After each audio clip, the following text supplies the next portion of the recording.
And welcome to our first Congressional Black Caucus hearing of the 117th Congress.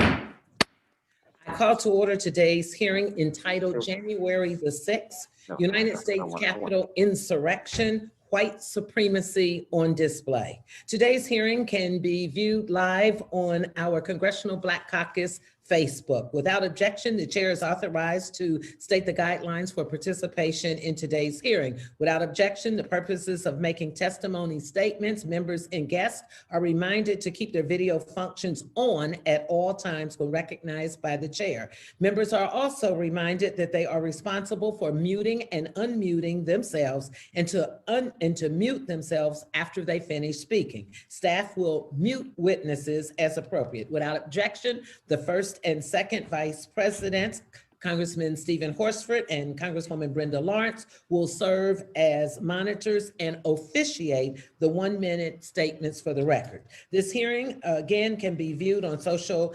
media.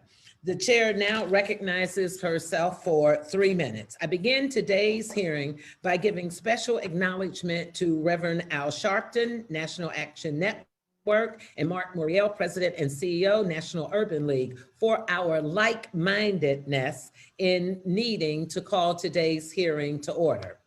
To all other guests and Congressional Black Caucus members, thank you for joining our power, our message, a fight for justice. We are here to explore the horrific events that took place in our nation's capital exactly 1 week ago. As chairwoman of the Congressional Black Caucus during our historic 50th anniversary, I look forward to building upon the legacy of our 13 founders, my predecessors who have honorably served this noble organization as chair, and the members who have and continue to serve as the conscience of the Congress. As the world watched Wednesday's attack on our Capitol, the seat of our democracy, many of us were on the House floor participating in the state certification for the election of President Joe Biden and Vice President CBC member Kamala Harris. Others were barricaded in their Capitol Hill offices or en route to the Capitol. Let us be clear. This was a domestic terror attack perpetrated by riotous mobs of white supremacists, armed, equipped, and many skilled in police and military tactics, who came to overturn an election in which their candidate, Trump, lost. They carried and flaunted Trump banners and acted on encouraged words and or actions of Republican Congress members, spouse of Supreme Court Justice Clarence Thomas, other officials, and goaded and enabled by allies of the president and the president Donald Trump himself. This tragic and traumatic attack has brought us here today. It showed us that if you are a Black Lives Matter peaceful protester, you can rest assured that you will be met by militarized officers, pepper spray, rubber bullets, tear gas, mass arrests, and more. But if you are storming the Capitol in your Proud Boy gear, scaling the walls of the Capitol, breaking down doors, destroying property, disrupting the Speaker's office, you were met with and underprepared police officers, selfie opportunities, a stand down of officers, and maybe even some inside assistance. Today, members of the Congressional Black Caucus and several invited esteemed colleagues, experts in a range of fields, champions of justice, will bring testimony on how we got to this point, what happened, what should have happened, the ignorance and the ignored, the intent and the intelligence behind it, and our demands for proposed ramifications and next steps. The headlines should read, Congressional Black Caucus called for immediate change and upgrade in member security, accountability and restructuring of the Capitol Hill security plans and protocols. Congressional Black Caucus introduces legislation ranging from domestic terrorism legislation to combat rising extremists.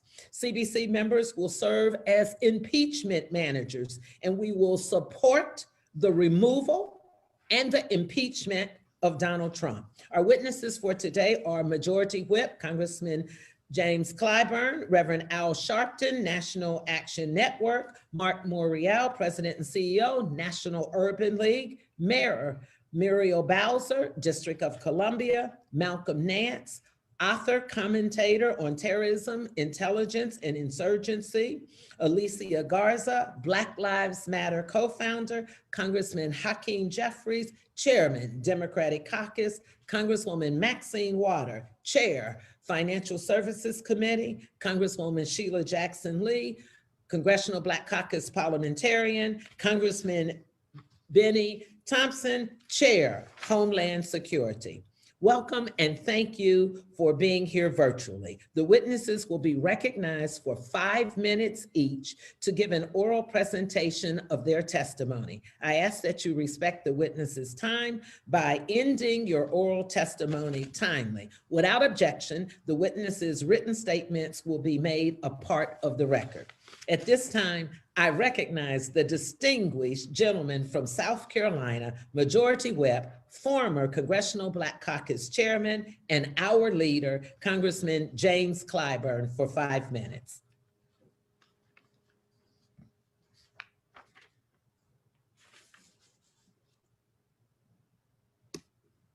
Thank you very much, Madam Chair. I hope I unmuted myself successfully. Thanks for your significant leadership. Thanks for calling this hearing today. It is very, very important to our starting a new Congress, a new presidency on what my good friend Al Sharpton would call a good foot. Since last Wednesday's events, I have been reflecting on Dr. Martin Luther King Jr.'s last book, Where Do We Go From Here? Chaos or Community? That profound book, written in 1967, could have been written just as easily today about this inflection point in our history. For those of us who were activists in the 1960s, we today are reliving much of what we thought was behind us. In fact, Dr. King wrote in his 1964 work, Why We Can't Wait, that he was hopeful that the election of President Johnson would implement many of the changes that we had been working so hard for in the run-up to that 1964 election. Dr. King talked about this fierce urgency of now and how waiting almost always meant never. Yet, within 4 years of his writing of that book, we did make significant advances. The 1964 Civil Rights Act was passed into law. The 1965 Voting Rights Act became law in 1965.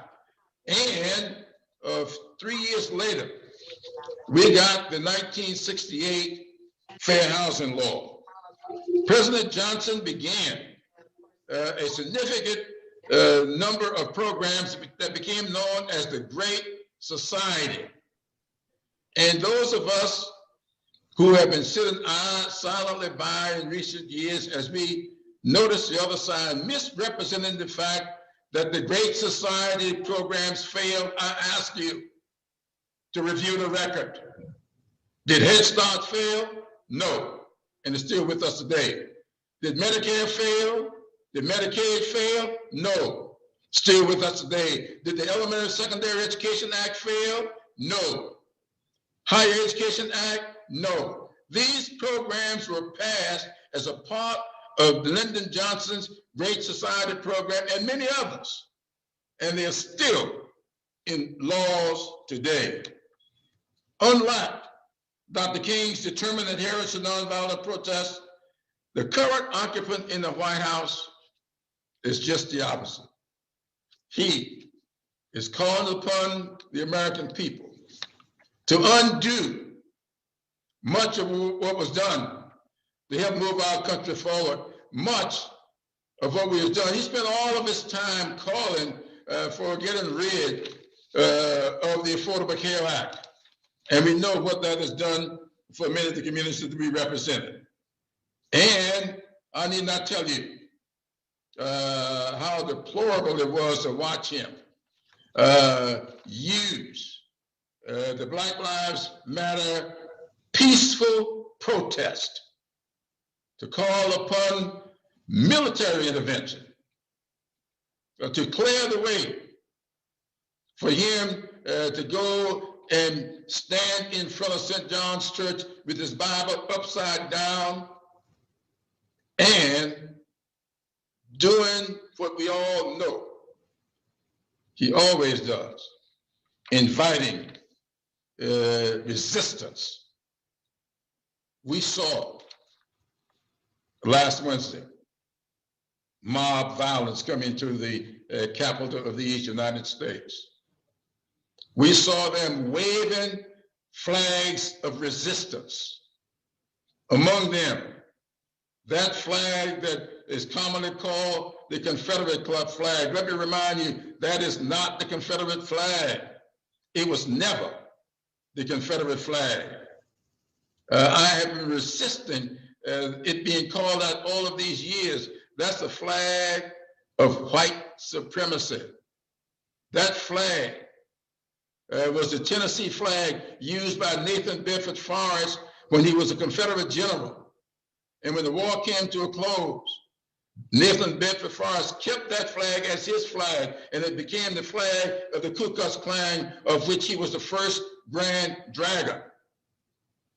That flag has always been living a big lie. And we have helped perpetuate that big lie.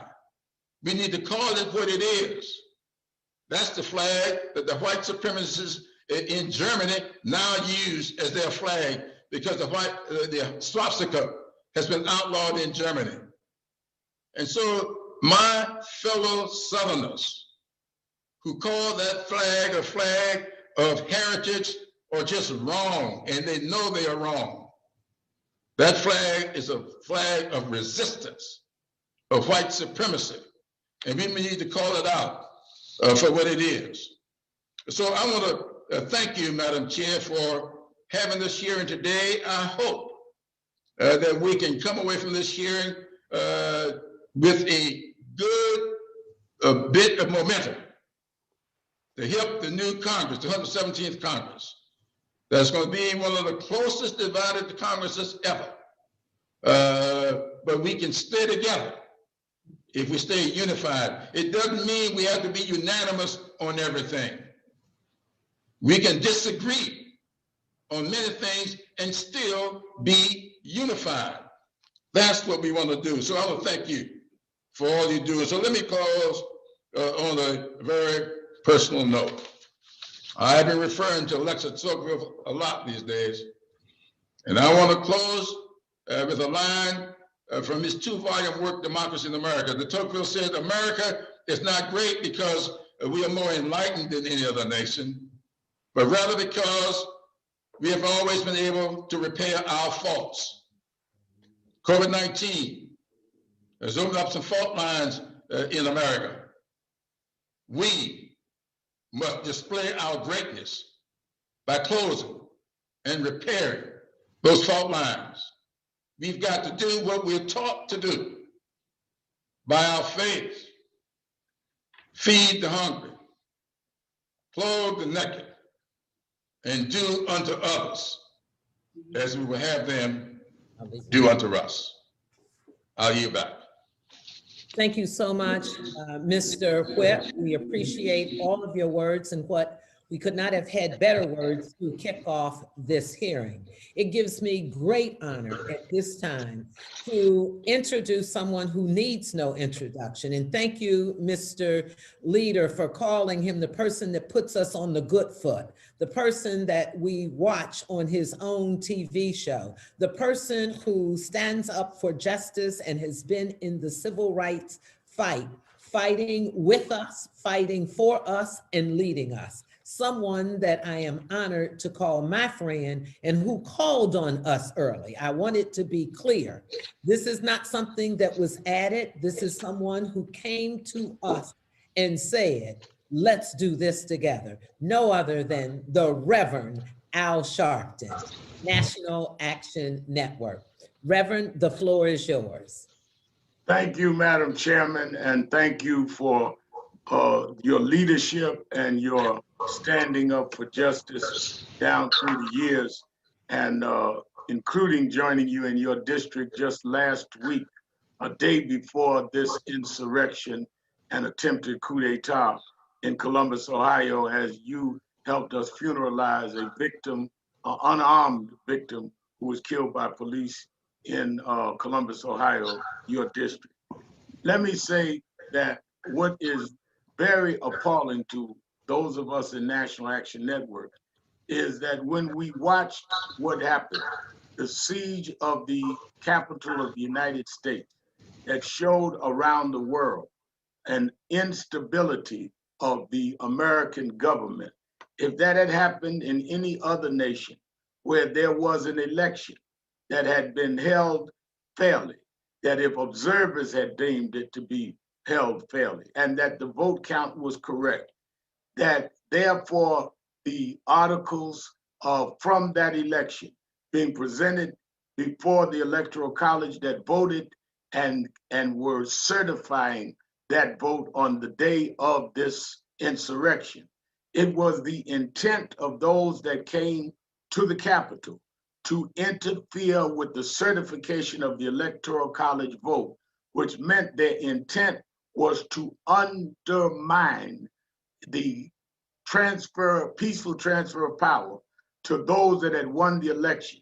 In any other country, we would have been talking about whether we would send in military aid to support the democratic process. It happened in this country, and we should not tolerate it, and those responsible ought to be prosecuted to the full degree of the law. What was most disturbing to us is last August, National Action Network and I, with Martin Luther King III, had called a commitment march in Washington, D.C. around the issues of the George Floyd Policing and Justice Act and the John Lewis Voting Act. And we rallied over 200,000 people, had the families of police victims. We were joined by Youth Chair Lady Beatty and other members of the Congressional Black Caucus. But what people don't understand, which is particularly of concern to us watching this insurrection, is that in leading up to being able to do that march, as we have experienced at other marches we've done in Washington, we had to meet with various federal agencies and law enforcement to get the permit to even have the march. We met Ebony Riley, our able bureau director of National Action Network, in our DC office, and her staff had to meet with 26 different federal agencies and meet with the National Park Services and meet with DC as well as Capitol Police, as well as other entities, including Homeland Security. Give them graphs, let them know where the staging would be, where the people would be, where the route would be that we would march across the mall after the rally to the Martin Luther King Monument, had to lay out the map. All of this had to be pre-approved, had to have walkthroughs, and had it all certified, and was told that we had to be COVID-19 protocol abide by that, which led us to spending tens of thousands of dollars to buy thermometers, to get everyone's temperature coming into the march, and face masks. All of this had to be laid out before we were given a permit to go on the National Mall to the Lincoln Memorial and march after the rally across the mall to the Martin Luther King Monument. We had to also post a multi-million-dollar insurance bond so that if anything went wrong, we were liable. I would say to this caucus, were those procedures also put in place and required to give a permit for this gathering that happened on the very same National Mall, and whether or not they had to have all of those procedures monitored and agreed upon? Did they post an insurance bond? If they did, who was the responsible parties and or organizations? Who posted the bond? Who was responsible? And what was the COVID regulations they were given to follow? I would also add that we were told that we had to have people that would be on call, that if anything happened, as they observed anything, people on the site during the rally, during the march would be called. Well, who were the people that they had designated? Particularly since the speaker at our march were the victims of police and racial violence, and myself, Martin III, and Dr. King's granddaughter, Yolanda. The speakers at this rally, they had the insurrection, was the President of the United States, which means that we would assume they had even more heightened security. And it was the President that led off the march, directed them and said, we're going to walk to the Capitol, and said he was going to join them. So we must examine who took responsibility, what procedures were taking place, who did they meet with, or did they march without a permit, or did someone look the other way? Whether or not this was done outside of what is the norm that we've had to go through on several occasions. I would also suggest to you, Madam Chair Lady, and members of the caucus, that we need to look into the fact that some of those that have participated in defending what happened have themselves done things that would suggest they were quite familiar with this. On September 16, 1992, there was a police rally, off-duty police, protesting a civilian review board in New York City by then Mayor David Dinkins, the first and only Black mayor of this city, where I'm sitting today. 10,000 police officers marched on City Hall, became violent at City Hall just as the violence was seen at the Capitol last Wednesday. And cars were turned over, glasses was broke.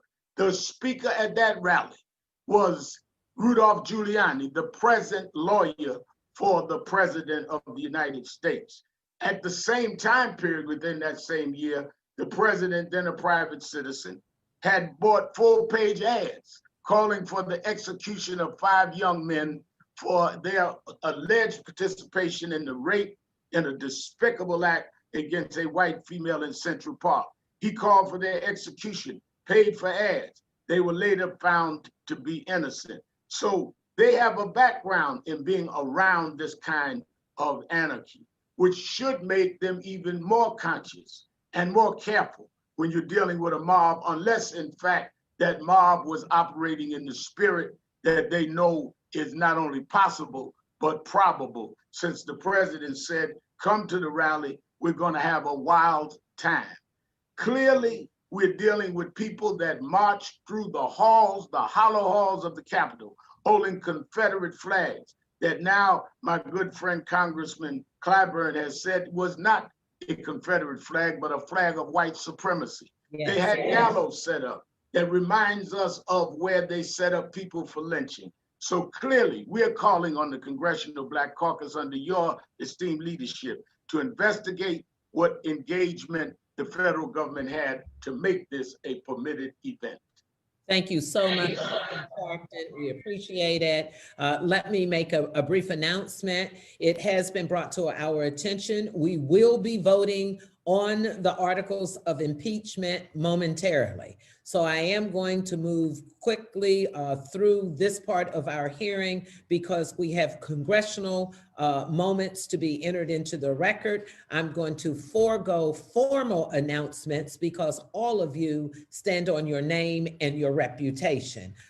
With that, I will go to Muriel, who is the president and CEO of the National Urban League and also part of the journey and like-mindedness for calling today's hearing. Muriel. Thank you very much, Congresswoman Beatty, Madam Chair, and thank you so much for your leadership in building this collaboration to shed light on the awful events of last week. I also want to thank my friend and partner in civil rights, Reverend Al Sharpton, for his testimony and leadership, and always James Clyburn, the elder statesperson of civil rights and Black politics in America, for his insight. I'm inspired today by the words of James Baldwin, who wrote, "I love America more than any other country in this world. And exactly for this reason, I insist on the right to criticize her perpetually." So here's my testimony. On June 2nd, 2020, racial justice protesters peacefully gathered at the Lincoln Memorial to protest the death of George Floyd and other Black Americans at the hands of the police. They were met with row upon row of military police in fatigues and armor lining the memorial steps. The day before, on June 1st, at least 9 military and police aircraft hovered in the sky over Washington. 2 helicopters eventually swooped low in a tactic usually reserved for combat zones, battering protesters with tropical storm level winds. Park police infamously unleashed tear gas and fired rubber bullets to clear a nonviolent crowd from Lafayette Park so that President Trump could stage a photo op. DC Metropolitan Police arrested 316 protesters on June 1st, 2020. The FBI knew that extremists were preparing to travel to Washington to commit violence and war on January 6th. The insurrection was openly plotted on social media. One post on the platform, 8KUN, declared, "We will storm the government buildings, kill cops, kill security guards, kill federal employees and agents." There were no National Guard troops in riot gear awaiting them, no military helicopters, no tear gas deployed as the mob shoved its way past barricades.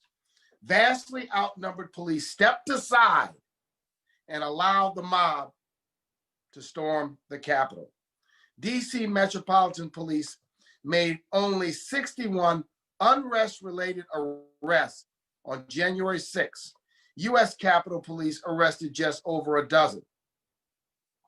Many Capitol Police executed their duty bravely and with honor. Officer Eugene Goodman is being hailed as a hero for luring a mob away from the Senate chamber. However, another officer did exactly the opposite, offering the rioters directions around the building as he donned a "Make America Great" cap. January 6th may have been one of the most egregious examples, but it's certainly not the first. Over and over again, in the eyes of far too many law enforcement officers, Black people are considered a threat simply for existing, while violent white people are cosseted, protected, pampered, and indulged. Even the author of the FBI report warning of the mob's murderous intent worried that a show of force might encroach on the rioters' free speech rights.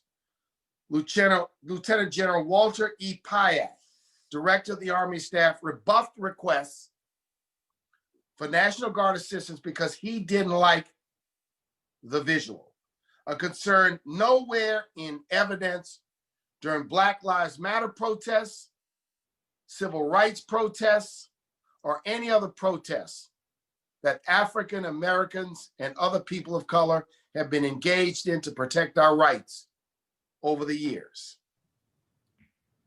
In fact, much of the violence at racial justice protests over the summer was instigated by white supremacists and far-right extremists, yet this violence was used to rationalize military-level crackdowns on peaceful protesters. Operation Relentless Pursuit and Operation Legend, cynically named for a 4-year-old killed in a shooting that had no link to racial protests, sent federal officers to override local law enforcement in Black communities. Far from trying to contain a violent insurrection where the symbols of white supremacy were on full display, police officers are rightfully under investigation, some that is, for actively participating. On June 6th, we witnessed a violent mob motivated by racial resentment, by a conspiracy theory rooted in the effort to invalidate Black votes. The mob was met with empathy and deference from some in law enforcement and some in a military establishment that harbors white supremacists, let's say it, amongst its own ranks. The national reckoning over racially motivated police misconduct and brutality that began this summer cannot move forward until the institutions entrusted with public safety and national security rid themselves of the cancer within. We cannot heed the hollow cries for unity from the very collaborators who fanned the flames of insurrection and promoted racist lies. You cannot cure cancer by ignoring it. It must be cut out and burned away. Reform efforts such as the George Floyd Justice in Policing Act are a necessary step, but only one part of the solution. We must use every means at our disposal to shine a light on racial injustice and fully commit as a nation to a zero tolerance policy with regard to white supremacy in law enforcement and in the military and across this land. Thank We're you truly so at much. a Thank you. We have to move on, and we will allow all witnesses to also be able to submit and extend their remarks by written testimony. We also would like to say we have thousands of people who are also watching us now on Facebook Live, and we will have time hopefully at the end. But at this time, I'm going to have to move the hearing along. And I am very honored that we have our distinguished mayor of the District of Columbia, Mayor Muriel Bowser. Thank you so much, Madam Chair, and thank you for inviting me today. I want to acknowledge and appreciate all the members of this esteemed caucus, and thank you for taking swift action by hosting this emergency hearing on the acts of domestic terrorism and sedition that unfolded in our nation's capital just 1 week ago. I was able to hear the remarks of my friend Reverend Al and Mark Muriel, and I want to thank them for their testimony. I listened very carefully to Reverend Al's remarks because I know how much he knows and Nan knows how to do things appropriately in the nation's mall and make sure people's voices are heard. I am Muriel Bowser. I'm the mayor of Washington, D.C., and I'm honored to present testimony before you. I want to begin by thanking my residents of the District of Columbia for heeding our call to stay home and to not engage with the thugs who came to our city seeking violence and confrontation. I think what history will show is that Black Lives Matter protesters, DC residents and residents of Maryland and Virginia who love peace and want justice did not engage with those people. And it is clear who caused the damage to the Capitol, to the sense of safety of our members of Congress, and to our historic building.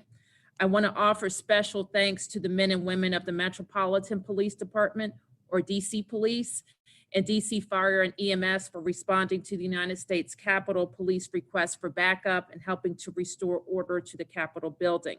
They put their lives on the line to secure and defend our democracy, ensuring that the members of Congress who displayed great bravery could return to vote in the very chambers where DC residents are denied representation and a vote. I want to thank them for their heroic actions that day because I know much bodily harm was avoided. They are the true patriots. You are the true patriots. I want to thank our neighbors in Maryland and Virginia as well for their support for the Maryland and Virginia guards and the law enforcement that they sent in advance of that day.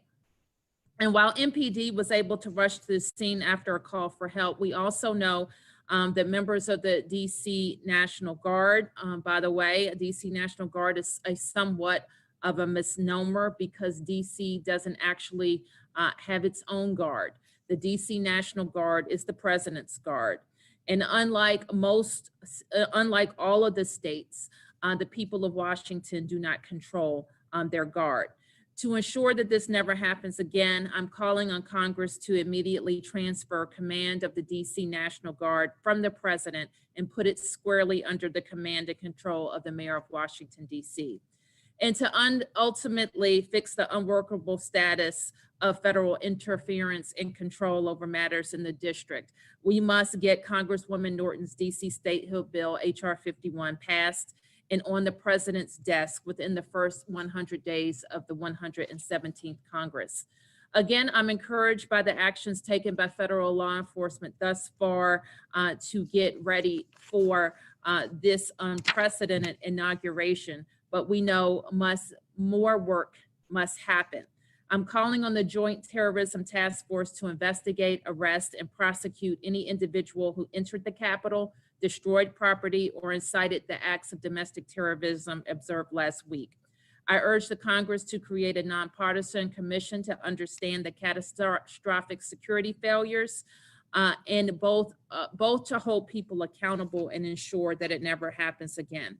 It is not lost on me, as we heard in President Muriel's comments, who stoked the flames of this extremism and on January 6th encouraged the acts of terrorism and sedition that we saw that resulted in the deaths of 2 United States Capitol Police officers and 4 others. As you have heard today, the members of the Congressional Black Caucus know better than most that there is an inextricable tie between those terrorists and white nationalism. The symbols, speech, and actions were undeniable. And this is not the end. This is the beginning of us needing as a country to be focused on the radicalization of these mostly white men who we saw in the Capitol that day. And while these terrorists were met with a light hand from federal law enforcement, allowing them to overrun the Capitol, we did see a very different scene last summer when protesters who peacefully gathered at Black Lives Matter Plaza were met by battalions of armed federal troops in uniform and some unidentified. The undeniable difference of treatment and response cannot be ignored. We are already in the process of an unprecedented inaugural prep. We're working with our partners, both regional and federal, to ensure their plans are adequate to ensure the protection of life and property in the District of Columbia, and ultimately the peaceful transition of power for Joe Biden and Black Caucus member, Senator Vice President-elect Kamala Harris. We ask that all of those interested please watch from home and allow the Presidential Inauguration Committee, invited guests, and security personnel secure this event. As we prepare to inaugurate a new president, there is hope for our nation. We know that together, our shared American values and certainly our DC values will endure, but not without a fight. I thank the members here for all your hard work to enrich the lives of all Americans, and know that I stand ready to assist in any way that I can. Thank you so much, Madam Mayor. We appreciate you. At this time, we will go to Malcolm Nance. We know him as an author. We see him as a commentator on terrorism, intelligence, and insurgency. Malcolm Nance. Thank you, Madam Chair, for allowing me to speak to all of you. And I'm going to run through my statement because I know you're all doing very, very important work today for the nation. On November 3rd, 2020, it was a triumphant day for American democracy. Vice President Joe Biden and Vice Presidential nominee Senator Kamala Harris defeated President Donald Trump and his Vice President Mike Pence to represent the American people. The story should have ended there with a peaceful transfer of power. However, from the moment the election was called, right-wing extremists on their private forums were discussing armed opposition to Joe Biden's administration and liberals in general. They started referring to the election of 2020 as stolen, calling the legitimate and certified democratic process a coup d'etat.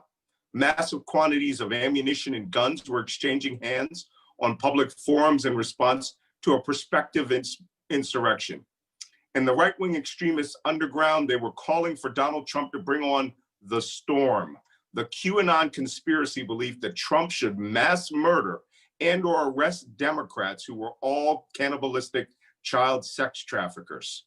The phrase Democrat extinction was finding its way up from the darker parts of the internet to being openly posted on Facebook and right-wing Twitter and Parler. President Trump himself launched a call for election fraud and illegitimate election. He and his followers called it a coup, and not one Republican politician lifted a finger in opposition. Many would agree with Trump and his most violent supporters and stoke the flames that would light the fuse to the powder keg of rebellion. That explosion occurred on 6 January 2021 at the Trump Stop the Steal rally. At the direction of the president, the US Capitol was placed under siege without any security measures found in a national security event where the vice president-elect, the Speaker of the House, and the President of the Senate pro tem were assembled in one spot. President Trump launched his followers to seize control of the Capitol, and they sought to likely harm the members once found inside. We now know there were likely capture and kill teams roaming around looking to find elected members. Had they successfully found, incapacitated, or injured Vice President Pence, Senator Harris, Speaker Pelosi, and Senator Grassley, all of whom were in the same room, the United States government would have been decapitated and reduced to one man, Donald Trump, who would have been left unscathed and in power. Yet the uprising is not over. Indeed, this is only the beginning.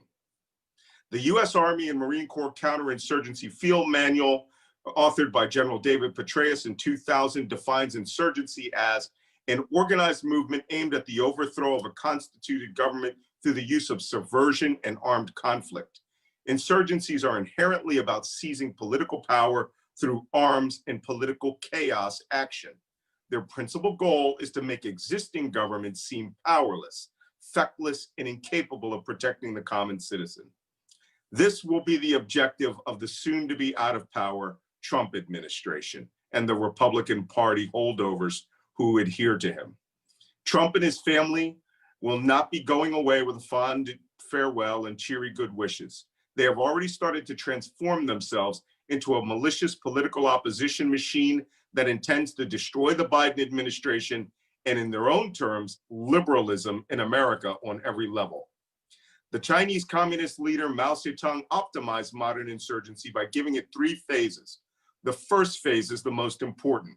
It is when insurgents trying to gain populist legitimacy by tearing down a solidly elected government through extreme political positions, propaganda, and mob action. It is then followed by terrorism, armed resistance, and toppling government by civil war. Should President Trump remain politically viable, there will likely be a Trump party political wing that cues in the completely deniable militant wing as to where and when to sow chaos, conduct terrorism, and carry out armed actions with and without direct orders. 2021 will see the 4 wings of a prospective Trump movement: Trump, his family, the Republican Party hangers-on, their mainstream voters, and the armed militias, terrorist, and QAnon conspiracy cult will transform into an active insurgency, which will bring governance into chaos, set the stage for the collapse of the Democratic Party's coalition that defeated Trump.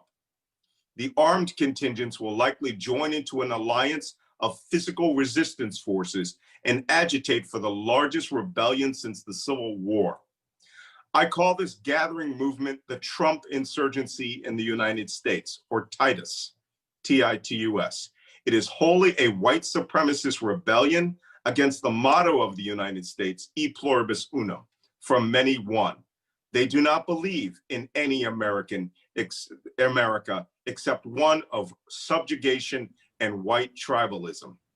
Their inherent privilege gave them the ability to attack the Capitol of the United States, attempt to overpower law enforcement, capture and kill our elected representatives, and be ushered out of murdering a policeman as if they were a peaceful Iowa high school tour group.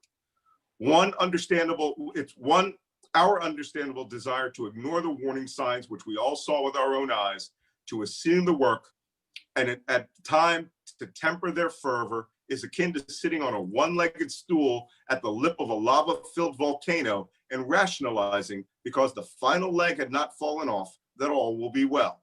It is a terribly and undeniably real. America is in a state of rebellion stoked by one man's own elevation of white tribalism.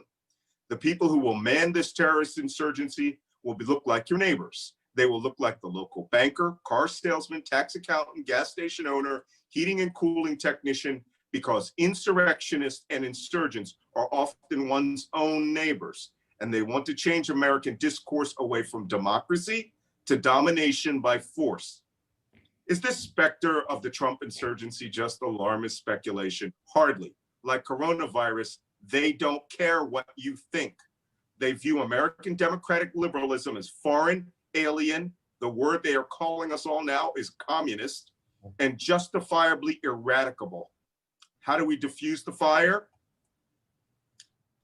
For a start, the rule of law and the tenets of the Constitution must be held up as an anvil of justice. Many hundreds of insurrectionists must be held to account. It will be slow, politically distasteful, and people may lose their lives. To quote the immortal words of Jeanette Vasquez, whatever you're going to do, you better do it fast before these insurrectionists launch a full-blown, nationwide, white supremacist insurgency. Thank you all for listening to my remarks. Thank you so much.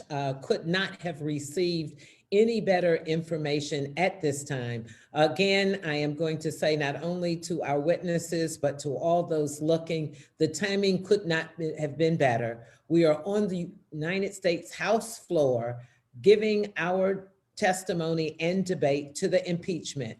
Therefore, some of our members will be called away, such as our chairman, Hakeem Jeffries. We will insert him during the 1 minute time or when he returns. I will now read off the next few individuals to save time. Unfortunately, we are going to have to stick to the 5-minute rule. I've been advised by our operators that I will tap at 30 seconds and you will be muted at 5 seconds. Only because we are part of history and we want this recorded before the vote. At this time, no stranger to the fight, no stranger to standing up for our power, our message than Elisa Garza, our good friend in CBC, co-founder of Black Lives Matter. She will be followed by the Honorable Congresswoman Maxine Waters, who has been speaking about our power, our message, followed by Congresswoman Sheila Jackson Lee, our power, our message, and rounded out by our very own Chair of Homeland Security, Congressman Benny Thompson. Back to you, my good friend, Alicia Garza. Thank you so much, Madam Chair Beatty, for inviting my testimony today. And thank you for inviting me to participate in this incredible and important and timely hearing. My name is Alicia Garza. I'm the principal at the Black to the Future Action Fund, an organization that works to make Black communities powerful in politics so that we can be powerful in the rest of our lives. I am also one of the creators of the Black Lives Matter Global Network, which is now BLM Grassroots. My comments today represent the views of the Black to the Future Action Fund only. Honorable members of this committee, the insurrection at the United States Capitol building this week laid bare what too many of us have been warning about for years, that white supremacy is not only bad for America's health, and yet it is too often the engine that drives the rules that organize our lives. White supremacy and white nationalism is fueled by an anger at the power that Black communities build and wield, especially when it comes to elections.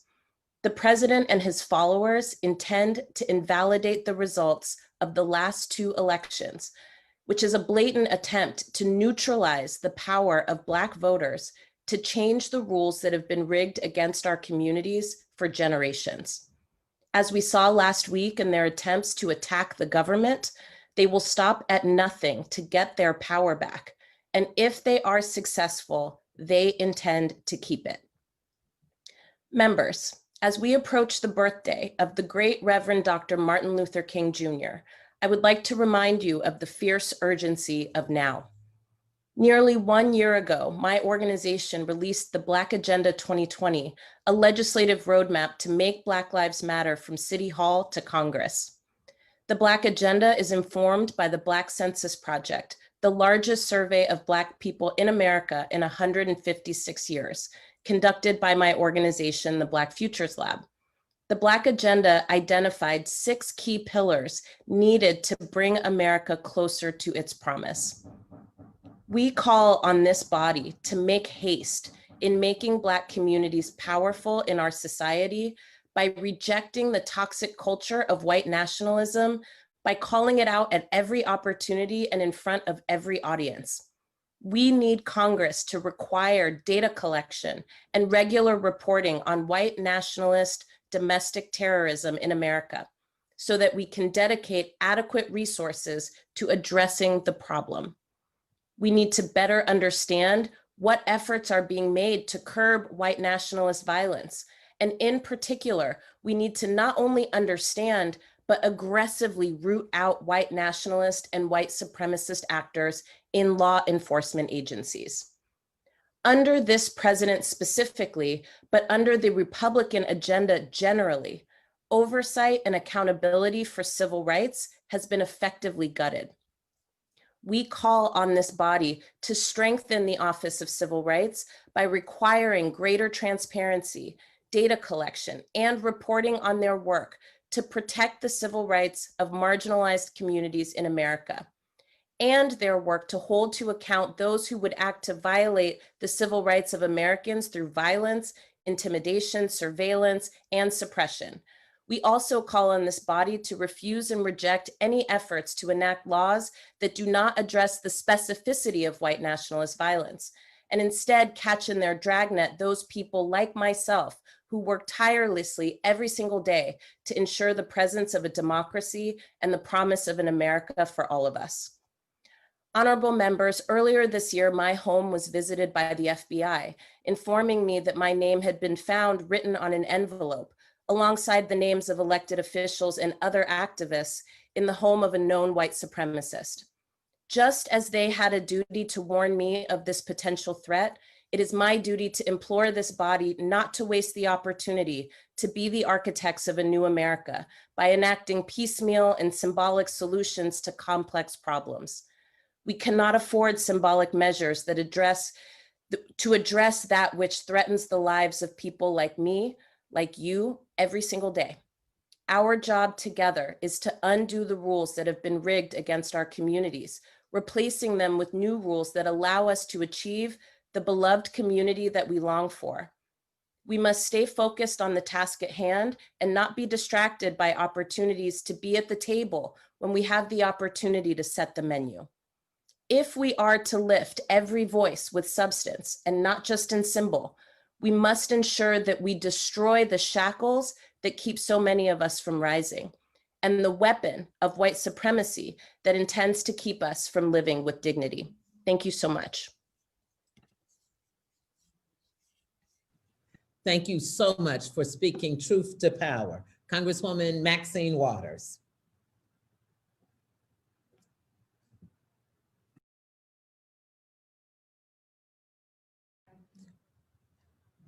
We need to unmute you, Congresswoman Waters.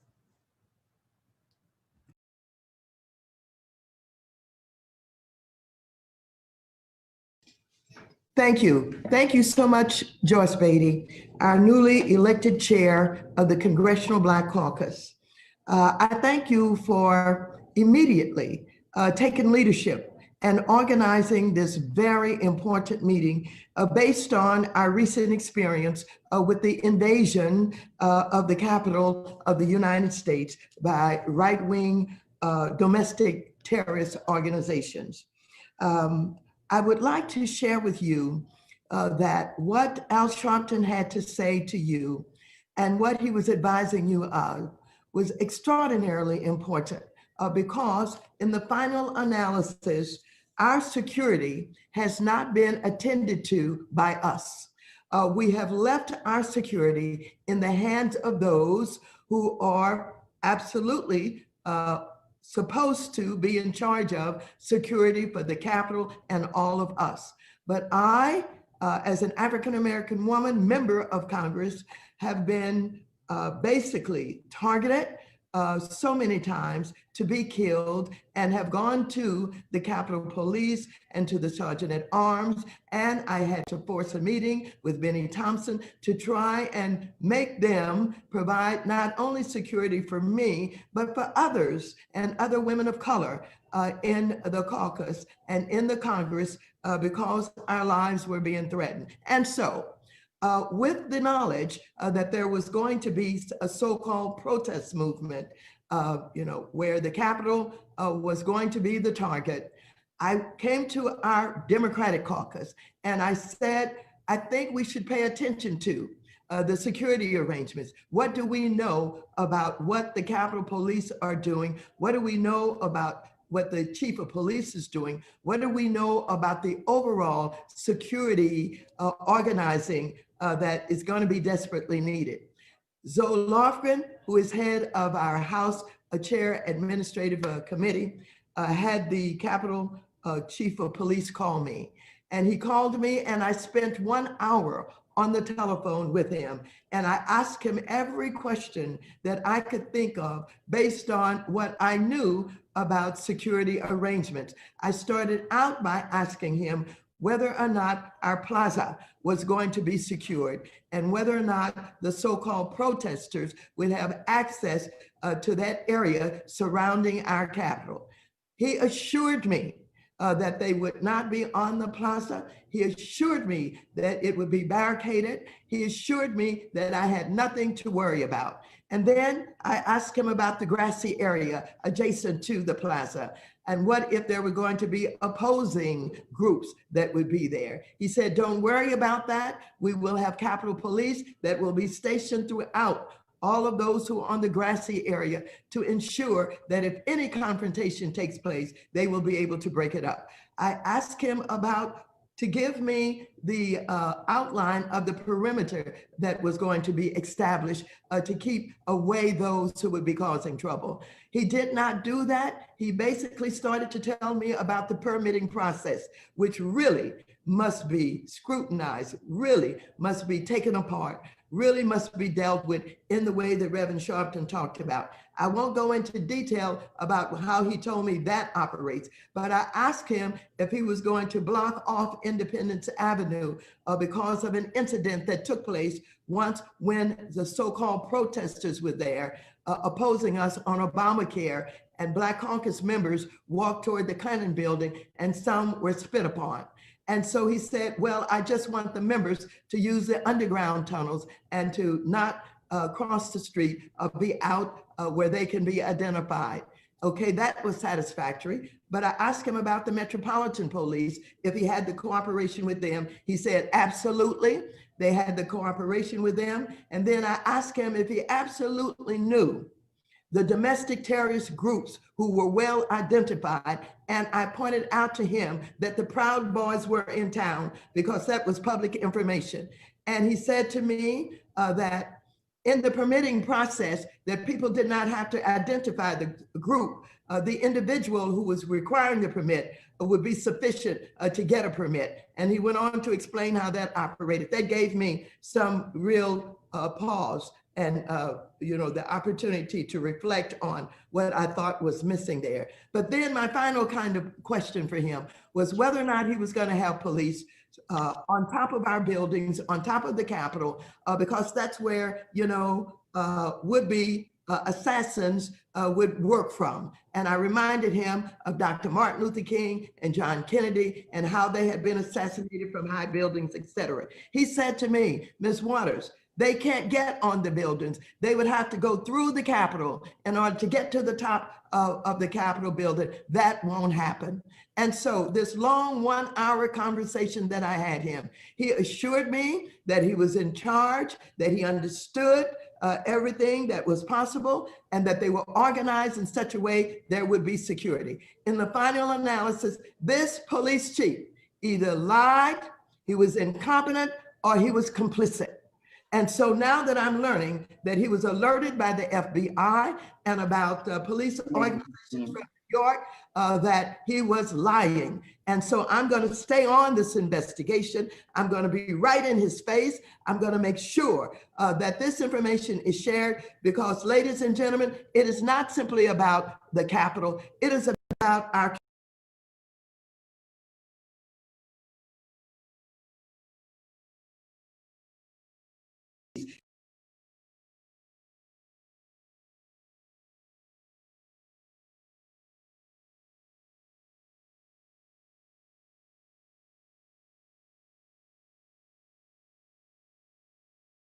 going to do to force diversity and inclusion and protection for our communities. And with that, I know Joyce is signaling that it's time to get off of here, and I'm off. I got to go to the floor and testify on impeachment. You know, I know something about impeachment.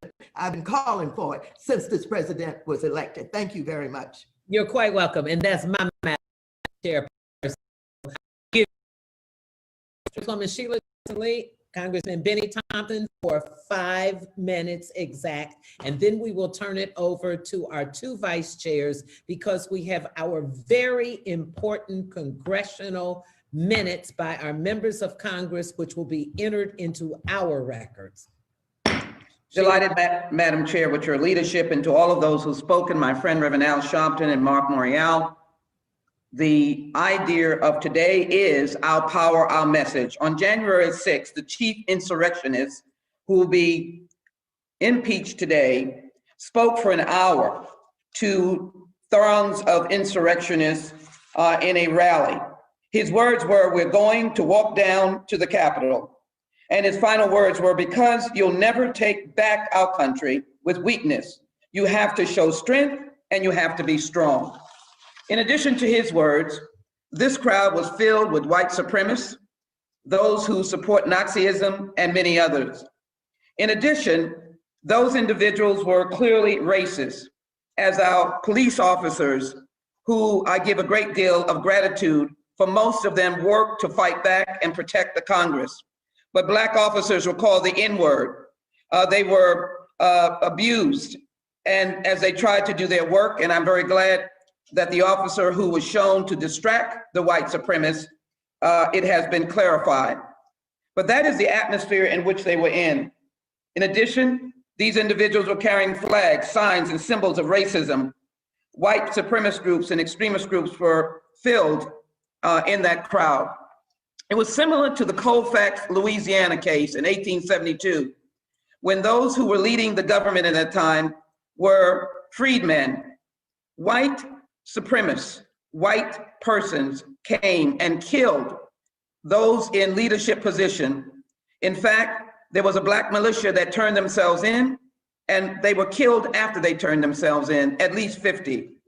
We're in essence fighting a cold civil war, and it has been going on for 156 years. And it involves Black people who are fighting for civil rights, human rights, and civil liberties.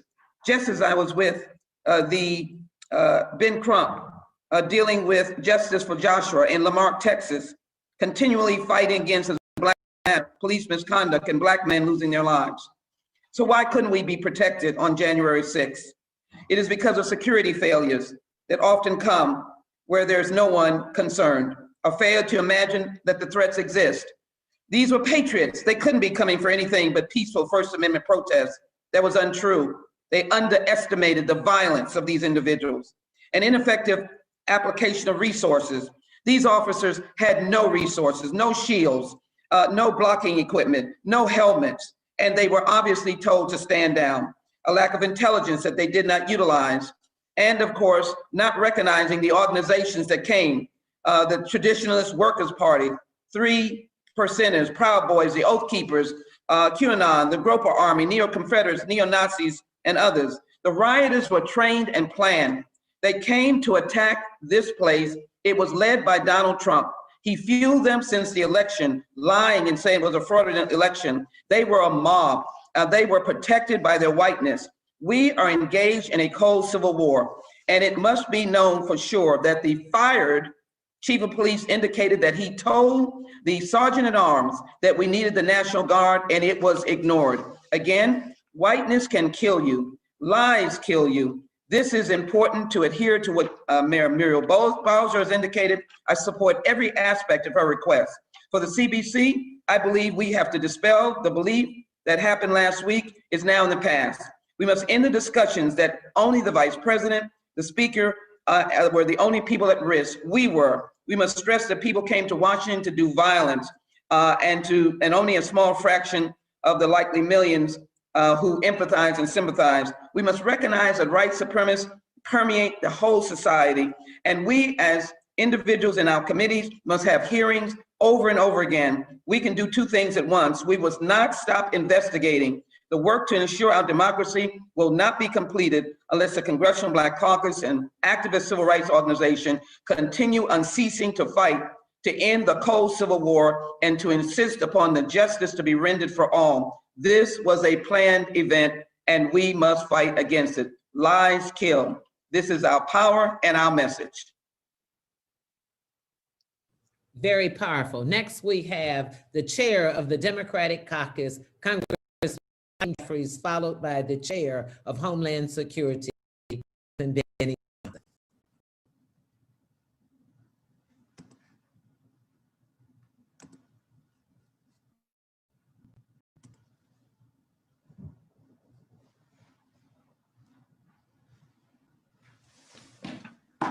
Congressman Hakeem Jeffries.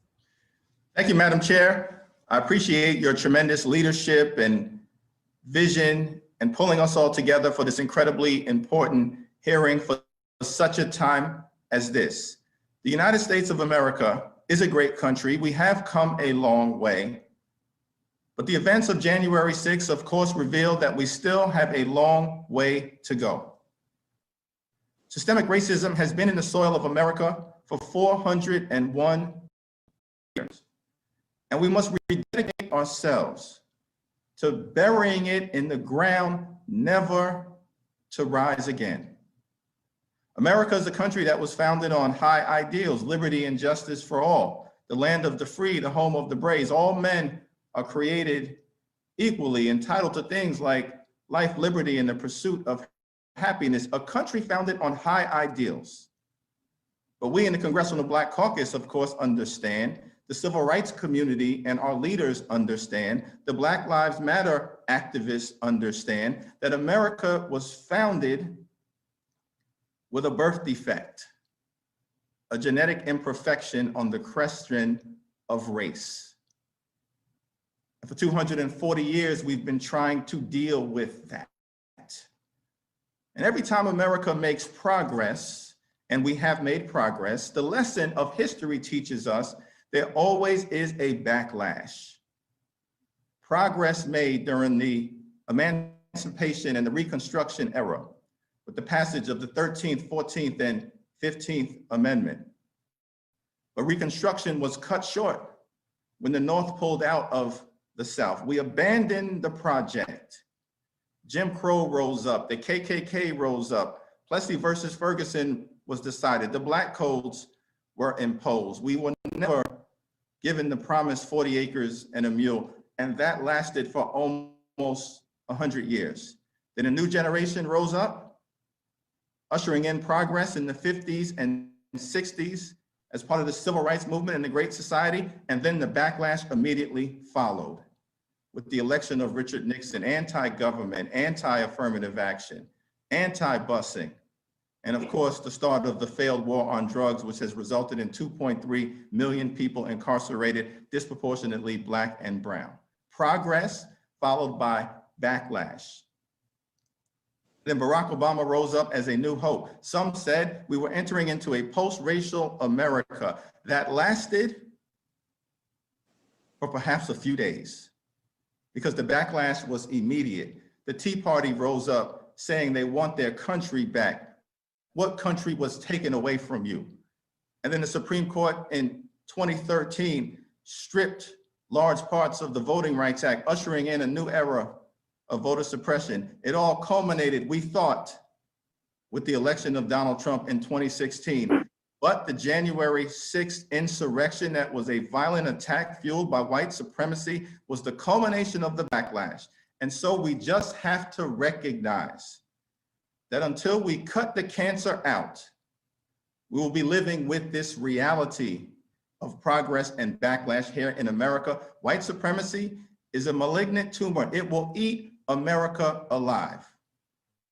And that's why we rededicate ourselves to the cause of finally burying systemic racism and continuing our long, necessary, and majestic march toward a more perfect union.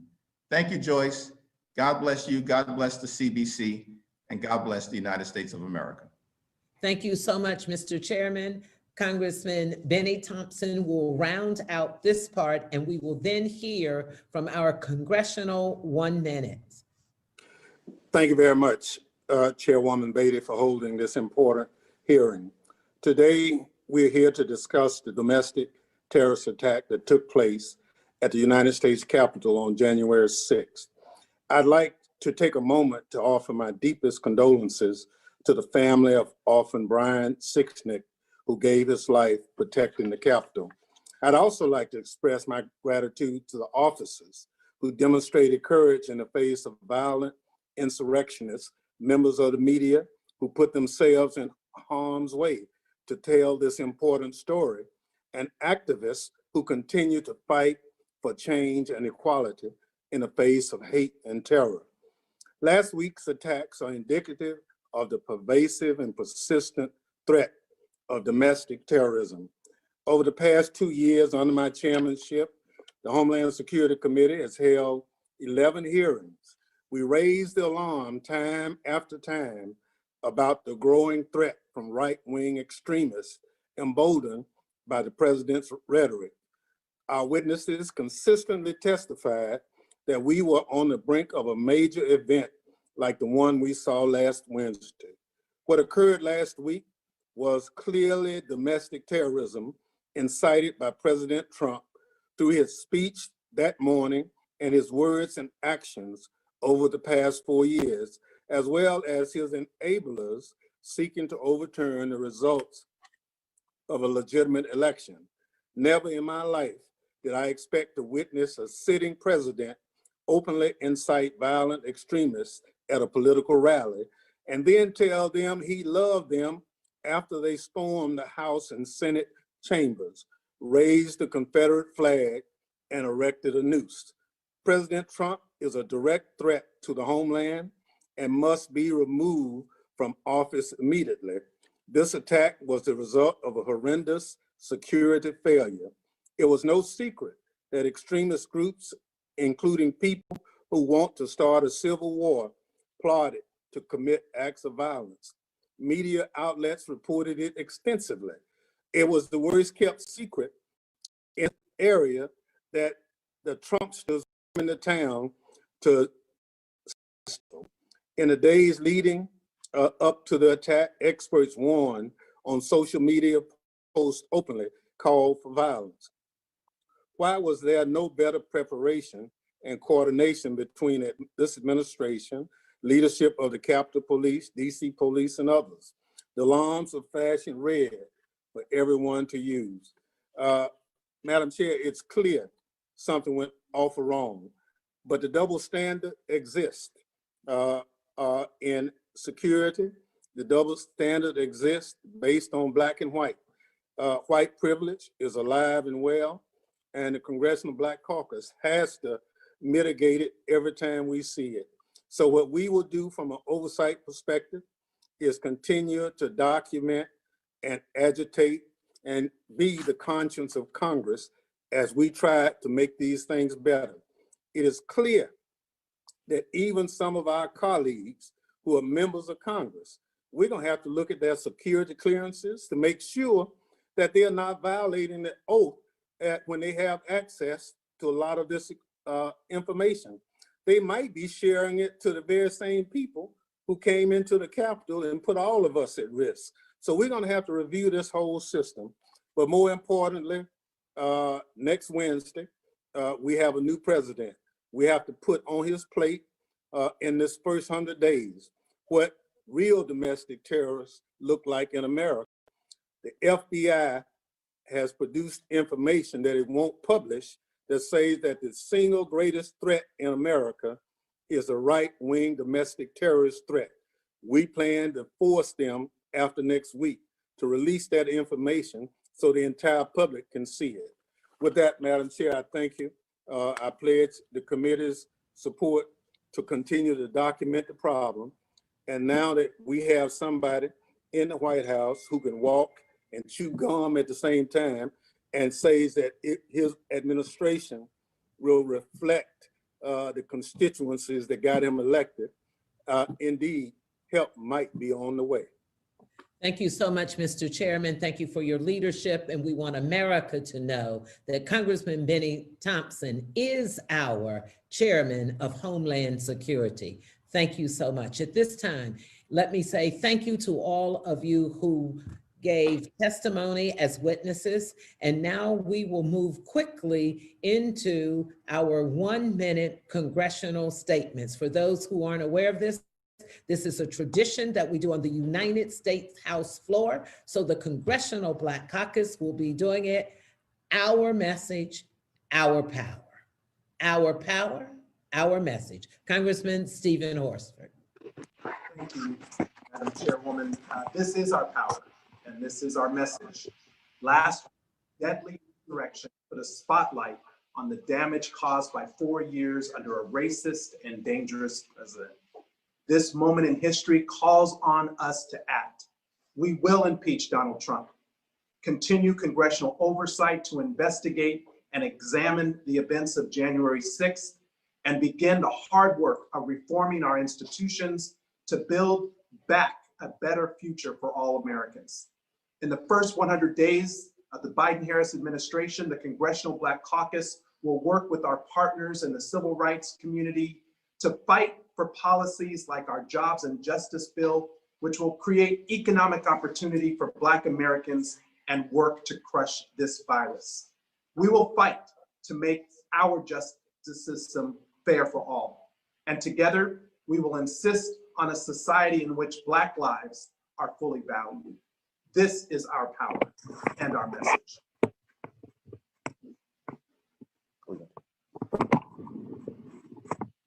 Thank you, Congressman Horsford, and thank you to our amazing chair and soror, and to all the sorors out there, happy Founders Day. Many of you have asked the question, how did this happen?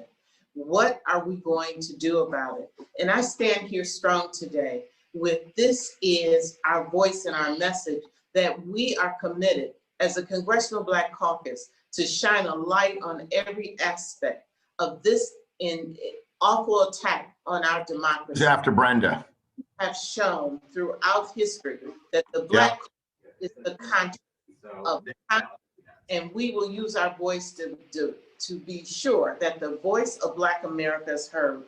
I was one of those being told to shelter on the floor, being given a gas mask and rushed off the floor. This is serious.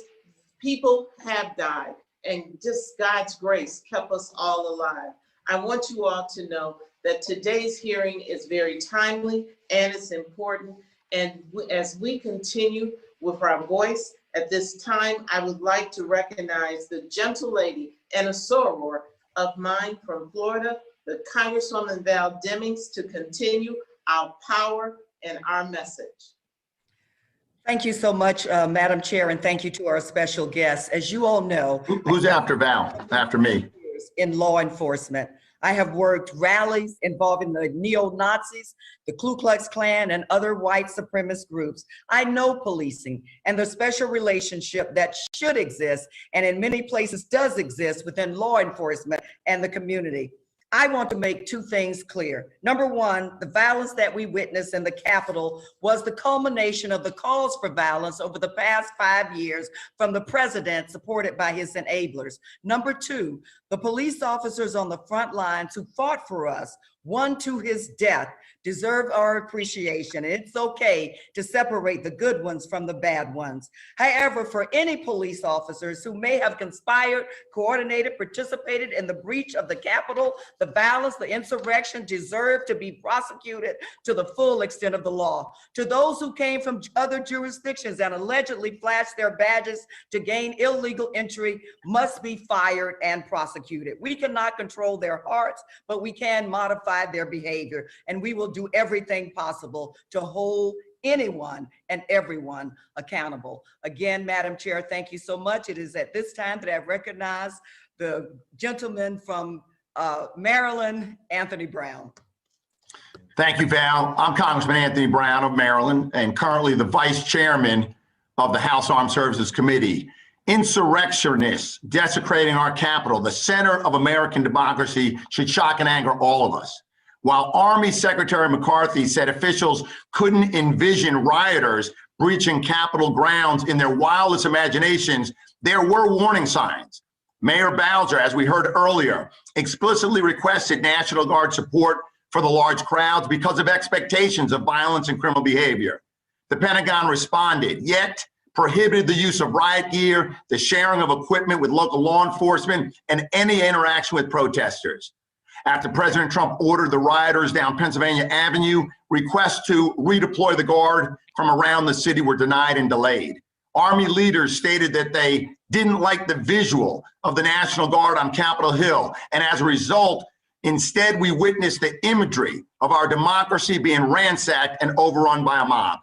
86 minutes after the first call went to the Pentagon, Acting Defense Secretary Miller finally authorized assistance to quell the insurrection. By this time, an officer who suffered injuries had died, the Senate was breached, and the American flag had been replaced by the flags of the Confederacy and Donald Trump. Currently, the District of Columbia National Guard is led by the Commander-in-Chief, the President. This is the only scenario in our country where a governor or mayor does not have control over the Guard. The man that incited riot was supposed to protect and send the Guard to the District of Columbia. It did not happen. I call on all of us to support Delegate Eleanor Holmes Norton's bill to transfer authority of the National Guard for the District of Columbia from the President to the Mayor. This is our power. This is our message. Thank you, Congressman Anthony Brown. At this time, I'd like to yield 1 minute to the Congressman Andre Carson from. Thank you, Brenda. Thank you, Chairwoman, and thank you, CBC colleagues and guests. As a former police officer and a senior member of the House Intelligence Committee, I've been warning the public for years that the biggest national security threat we face is domestic terrorism from white nationalists. We all know that if the attackers on the Capitol had been Black, they would have been arrested and probably shot. Just yesterday, I learned that my name was on a list of good guys and bad guys in the red truck of the domestic terrorist who was just indicted. He had an arsenal of ammunition and large quantities of explosives. Unfortunately, I didn't learn I was targeted and in danger from this terrorist from the U.S. Capitol Police or from any law enforcement officials who were supposed to protect and serve. I learned from a reporter after the indictment was released. There's a problem here. We have to address white supremacy in the White House, in law enforcement, and across the country among disaffected people who have been hoodwinked by those peddling racism and division instead of leading us to form a more perfect union and a more just for all people. Thank you, Madam Chair. Thank you, colleagues. Thank you so much, Congressman. At this time, I would like to yield 1 minute to the Honorable Congresswoman Ayanna Pressley. Thank you. Thank you, Madam Chair. As a Black woman in America, feeling unsafe is certainly not new. For us, a foundational sense of safety and security has never existed. The terror of a violent white supremacist mob is not new in America, a place where Black skin alone is often a crime punishable by death. The threat of white supremacy for many was only made real, however, when it arrived at the steps of the United States Capitol in the form of an armed insurrection. Donald Trump and the hate he emboldens are a clear and present threat to our democracy and our very lives. He must be immediately removed from office, but make no mistake, this did not start with him and it will not end with him. White supremacy courses deep through our institutions, it is codified into our laws, and it is exacted on Black bodies. The work of unlearning and uprooting homegrown hate begins with the immediate impeachment and removal of Trump and the expulsion of his accomplices. But it will not be complete until we've untethered every colonial and imperial tie that binds us to the dark history of our nation's founding. Our power, our message. I yield. Thank you, Congresswoman. At this time, Madam Chair, I'd like to yield 1 minute to the amazing leader of Barbara Lee, Chair of Steering and Policy. Thank you very much, Congresswoman Lawrence. And I want to thank our Congressional Black Caucus and our chair really for first continuing to be the conscience of the Congress, and also Chairwoman Beatty, thank you for your incredible leadership. You truly have come for such a time as this. The attempted coup last week is just the latest manifestation of dangerous and violent white supremacy embedded in America's DNA. Donald Trump has spent the last 4 years stoking fires of white nationalism amongst his supporters. He's peddling and has peddled conspiracy theories and lies in an effort to incite an insurrection against our government, overturn the results of an election, and deny the will of the American people. This happened not secretly, but in plain sight. The events of last week were planned publicly, encouraged by Trump publicly, and carried out confidently without restraint by these white supremacist insurrections. There's no question that our Capitol security leadership was unprepared for this. The question is why, especially after a summer when we saw a militarized presence, fully equipped with tear gas, rubber bullets, and tanks facing civilians, demanded justice for Black people in America. Yet when a violent mob of white supremacists, Trump supporters, carry out a coup attempt and breach the Capitol building, we saw law enforcement completely overwhelmed. Black Capitol police officers told me that they bravely fought, and I know this, to protect us, the building, and themselves. And they were in combat with white supremacists. Given America's deep-rooted history of white supremacy and white nationalism in policing, this is no surprise. Quite frankly, there are two Americas, one where Black people are murdered for walking or driving or sleeping, and one where white people are allowed to operate with complete disregard.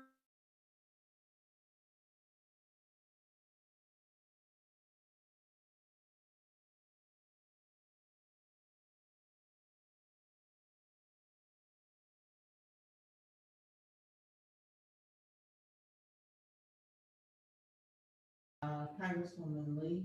At this time, we will bring forth our representative from Florida, Congresswoman Wilson.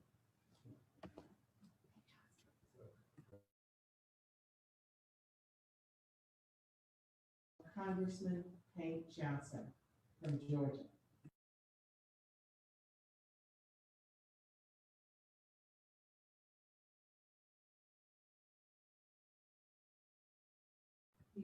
Unmute. Mr. Johnson, will you unmute?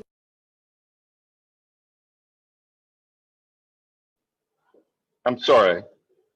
Madam Chair, the terror inflicted upon our democracy last week by killers was more acute for Black and brown people because this was not the first time in our history that we as a body politic have come under physical assault. Last week, a white supremacist mob stormed the United States Capitol. They paraded flags of the Confederacy, flags of terror in support of a racist president. This menacing lynch mob, stirred into a frenzy by a maniac and his seditious co-conspirators, were met with flaccid law enforcement resistance upon their arrival.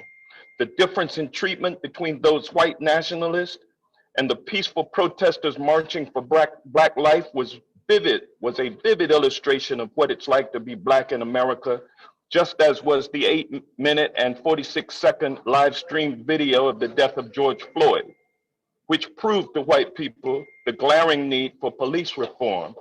Last summer, we watched as protesters were met with a turbo-militarized police response to peaceful protesters who came to DC to tell America that Black lives matter.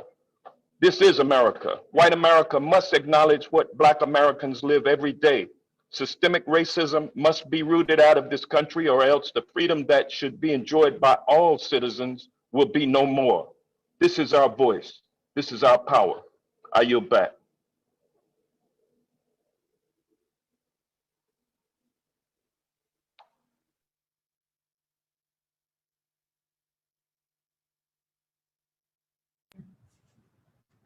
Thank you so much, Congressman Hank Johnson. And at this time, we do have Congresswoman Frederica Wilson back. Thank you, Congresswoman.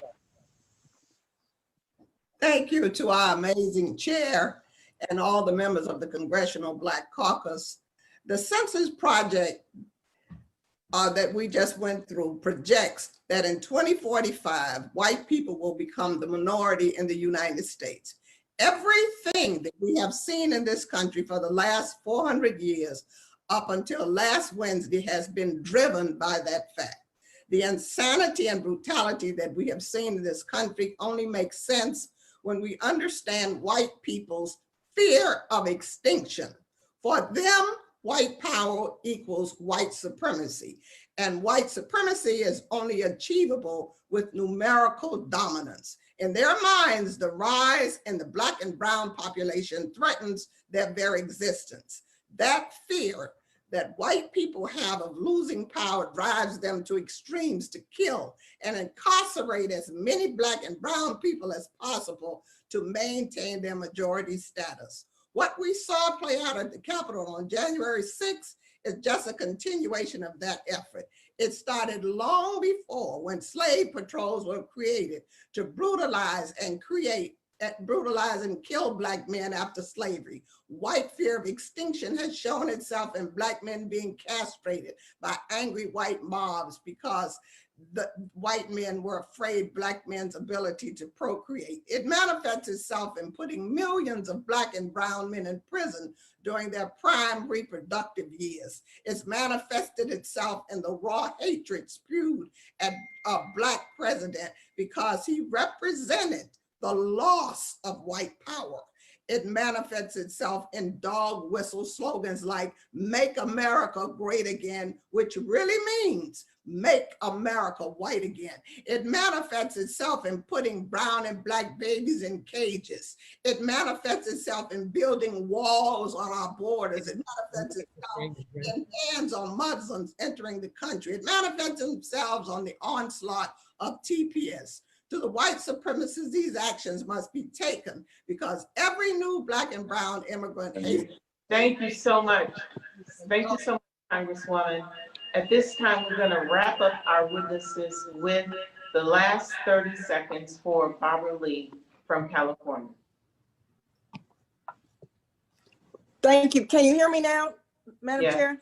Okay, let me just conclude by just saying how awesome this Black Caucus is. And I wanted to quote our friend Wade Henderson. I'm not sure if you heard his quote that I was presenting, but I want to repeat this. Everything we saw, Wade said, at the US Capitol on January 6th was exactly who we are, because it's the product of who we have always been.